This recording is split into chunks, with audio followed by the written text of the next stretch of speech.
Alright guys, welcome back to our second week of Chef Danny's kitchen. So welcome back into my kitchen. This week we're going to do biscuits. So I know you first years right now had the introduction to baking this week. Also you second years are going to be transitioning into baking next week. So I figured I'd go ahead, and get it out of the way and do some baking this week. So I'm doing a quick bread this week. What a quick bread means is I'm actually going to use chemicals to leaven this bread. The difference between a quick bread and other types of bread are other types of bread actually use yeast or they use air to kind of make the bread rise. This is actually going to use chemicals to make it rise. So talking about the ingredients, let's start over here. So I got about 3 cups of flour here that we're going to start with. I've got 3 tablespoons of sugar. I have 4 teaspoons of baking powder. I got some flour that I'm going to work with towards the end to when working with dough you need extra flour. I've got 1 egg, 1 large egg, and whole milk. Okay? So whenever we make a quick bread, one thing that I really like to do is I like to make sure that I sift my flour. So if you don't have a sifter, that's fine. It's not a big deal. But one thing that it does whenever we sift our flour is it actually helps incorporate some of the dry ingredients together. It makes it lighter, it makes it fluffier, makes it easier to incorporate those ingredients together. So what I'll do now is I added my baking powder and my flour together, and I'm just going to sift those through the sifter. And again, if you don't have a sifter, that's all right. You can do it without sifting, and it's fine as well.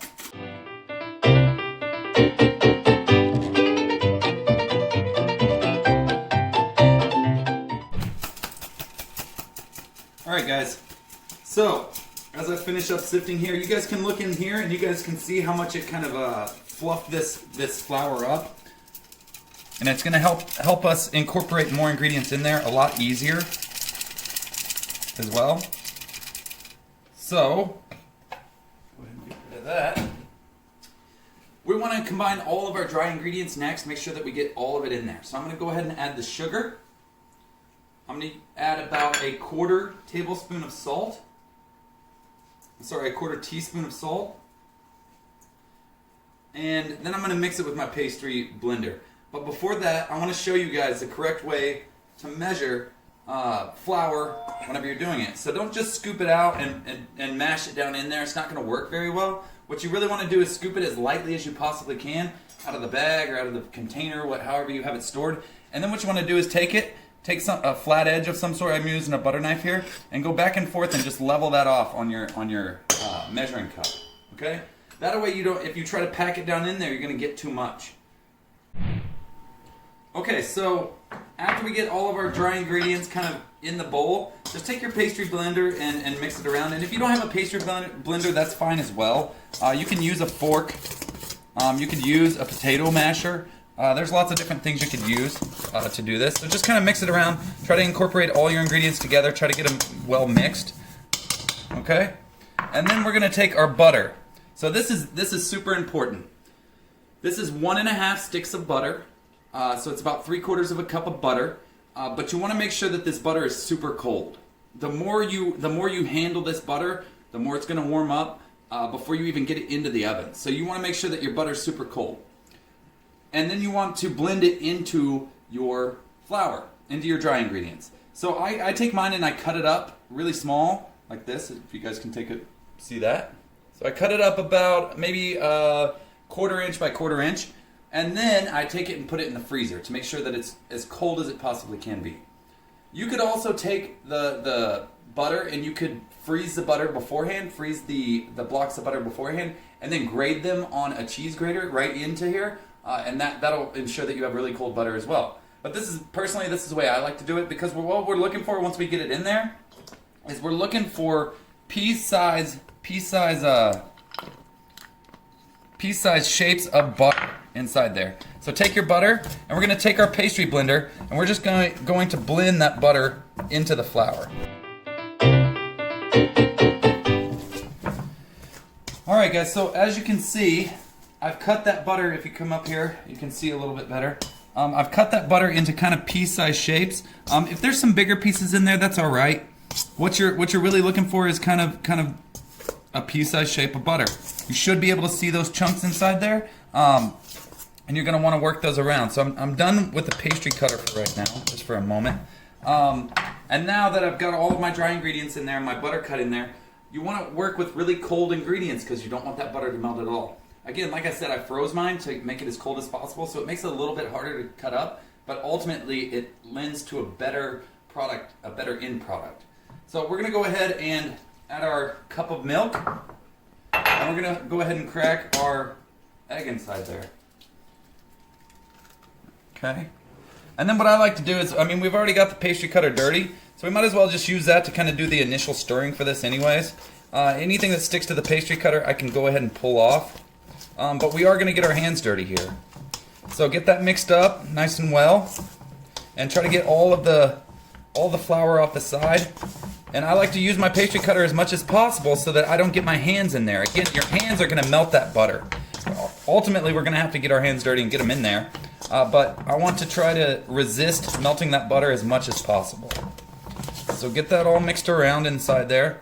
Go ahead and clear it from your pastry cutter or pastry blender and put it in there. And then what I like to do is add a little bit of flour to my hands. And you can do it right over there. It's not going to hurt it if you add a little bit of extra flour to that. And then finish the mixing process. And again, you want to keep this as cold as possible. It's going to be a really sticky dough. It's going to stick to your hands, but you want to be really quick about this part. Get everything incorporated in there. Once it comes to a ball, that's whenever we're going to go ahead and take it out. Okay, you can see it kind of starting to form right now. Now we're going to go ahead, we're going to flour our surface. So I'm going to do it right here on this cutting board. Okay. So remember, flour's your friend, again, like we talked about last week. Flour the surface, get it nice and floured. I'm going to go ahead and take my ball of dough out, make sure you get anything that's left. Any extra flour that's in there, that's alright, it can stay in there. But as you guys can see, if you come a little bit closer, you can see there's chunks of butter in there. And what we're looking for, you see how that's kind of a pea-sized shape of butter? That's what we're looking for. We want that to be in there. Okay? And the reason we want it to be in there is because what happens whenever you leave chunks of butter in something, that butter has water inside of it. That water evaporates and leaves spaces and flakiness inside your dough. So you want that flakiness inside your dough. Whenever you're working with this, you want to work as quickly as you can so that you can get them in the oven as fast as you can. Again, you want that butter to be as cold as possible going into the oven. What we're going to do next is, again, we'll take a little bit of flour, we'll put it on our hands, we'll put a little bit of flour right over the top, and we're going to knead this a few times, okay? So we want to take that butter and we want to stretch it and make layers of it. So the best way to do that is fold it in half and knead that butter through it, okay? Make sure you have plenty of flour underneath it or else it's going to start sticking, okay? I'm going to take it, knead it again, okay? And I'm just kind of, what I'm trying to do is kind of work it out to where it is nice and flat, okay?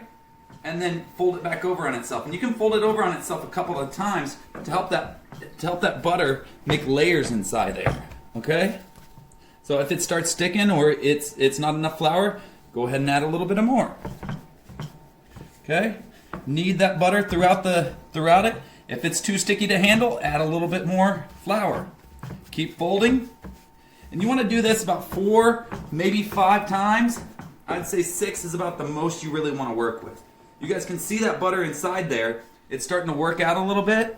It's still nice and cold. I can feel it on my hands.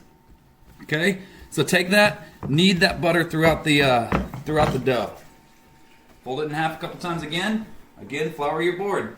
Keep using flour as you need it. Okay? Try not to handle the dough too much. Again, that'll make the butter melt. And you want that butter nice and cold whenever it goes in the oven. Okay, last time I'm gonna do this. I'm gonna fold it over one last time, and then we're gonna roll with it from there. Okay, we got that butter nice and flat. As you can see, there's still little chunks inside there, but that's all right. We can work with that. It's going to be good. It's going to taste awesome at the end. It's going to lead to a really flaky, crispy dough. Okay? So that was our last time kneading it. What I'm going to do now is fold it up. I'm going to blend all the layers together, just like this. You can see it's sticky, but it's not so sticky that it's sticking to my hand anymore. So that's what we're ultimately looking for. Flour your surface nice and well. Okay? You can go ahead and flour the top as well. This will help ensure that your rolling pin doesn't stick to it. Go ahead and flour your rolling pin. And you guys, if you guys do this at home, you guys are going to make a big mess. It's just the way it is. It's the nature of baking. Okay, I like to kind of form it into a ball and then work it out. Work it out kind of flat. So it's not a perfect circle, but that's all right. We're just cutting biscuits out of it. So you want to be gentle with this. You don't want to overwork this dough. You want nice, soft biscuits, and you want them to be flaky and crispy. And again, that butter is what's really going to help you achieve this. Okay? You could pat this out with your hands, but again, I recommend kind of staying away from it with your hands as much as possible so that it's not melting that butter. So, we're going to roll this out to about 1/2 inch, maybe a little bit thicker. It depends on how big a biscuit you want. So you guys can see, I'm super dirty here, but it's fine. We're going to go ahead and cut them. You can use a cookie cutter. You can use a ring mold cutter like I have here, and just cut out your biscuits. Okay, and you want to make sure that you flour that up as well, so that it doesn't stick to your biscuits. Okay,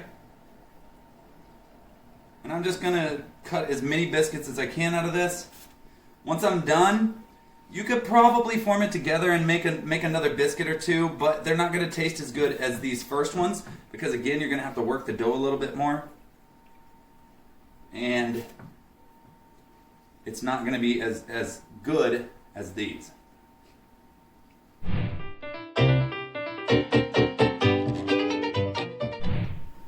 Okay guys, now that we got them all cut out, what we're going to do is we're going to put them onto a sheet tray that's parchment lined. And you can put them about 1/2 inch apart on here. You guys can see the ones that I cut afterwards, they're a little smaller. We'll see how they come out in the end, but put them about 1/2 inch apart. It's okay if they touch together once they bake and rise. And then we're going to put them into the oven at 450 degrees. So 450, and they're going to cook for about 10 to 15 minutes. All right, so we're just going to pop those in, and I'm going to do the magic of cinema, and I'll see you guys whenever they come out. All right, guys, so they were in there for about 11 minutes. You can see these are the first ones I made. They rose really nice. The second batch that I tried to, kind of fold over again, you can see they didn't quite rise as nice as the first batch. But what we're looking for... Okay, so the first batch that we did, if you go ahead and take a look at them, you can see these nice layers inside there, these nice flaky layers. That's what we're looking for, okay? The second batch, like I said, you can fold them over and make biscuits out of them, but they just don't turn out quite as nice. And this might be something that you play around with. My oven's a little bit different than some ovens, and your oven's going to be the same. You may want to cook them at a lower temperature. You may want to cook them about 400 degrees so that the bottoms don't get quite as brown as mine did. And what we're going to look for here, what's great about it, once they come out of the oven, you can take some room temperature butter, or you can take some melted butter, and you want to go ahead and brush the top of them with melted butter. Again, this is going to add that fatness, that richness that everyone loves in biscuits as well. So we can add that to all of them here in a minute. But what we're looking for is we're going to take a look and see how the inside of this looks. All right. So if we take one of these, I'm going to go ahead and get rid of that. If we take one of these and we go ahead and pop it open, you can see the inside has all these little flaky layers inside there. And the reason because of that is because of the way that we folded that butter inside of there. Okay? So we want all these flaky layers. You can see all the puffiness inside there. You can see the little pockets little air pockets of where the butter was and where it's melted away. What's great about it is whenever you take that butter and you have that butter inside there, it turns into steam, and it helps that outside get nice and crispy as well. So, all right. So the reason these rose is because we used baking powder. What happens with baking powder is it's baking soda mixed with a acid. Whenever you apply heat and water to that, it helps leaven everything that's inside there. So that's why they rose the way they did. Another reason that they're flaky like this is because of the butter. We took that butter and we made nice layers of butter in there, rather than just having a dough with a leavening agent in there. If we didn't apply as much butter, it would be more like a scone, so it would be a little less fatty. But with this recipe, like I always say, again, this is culinary arts. This is kind of the basis for it. This is the canvas. So you could do a lot more with this than just make biscuits. You could add cheddar. You could add garlic. You could make a cheddar garlic biscuit like they have at Red Lobster or something like that.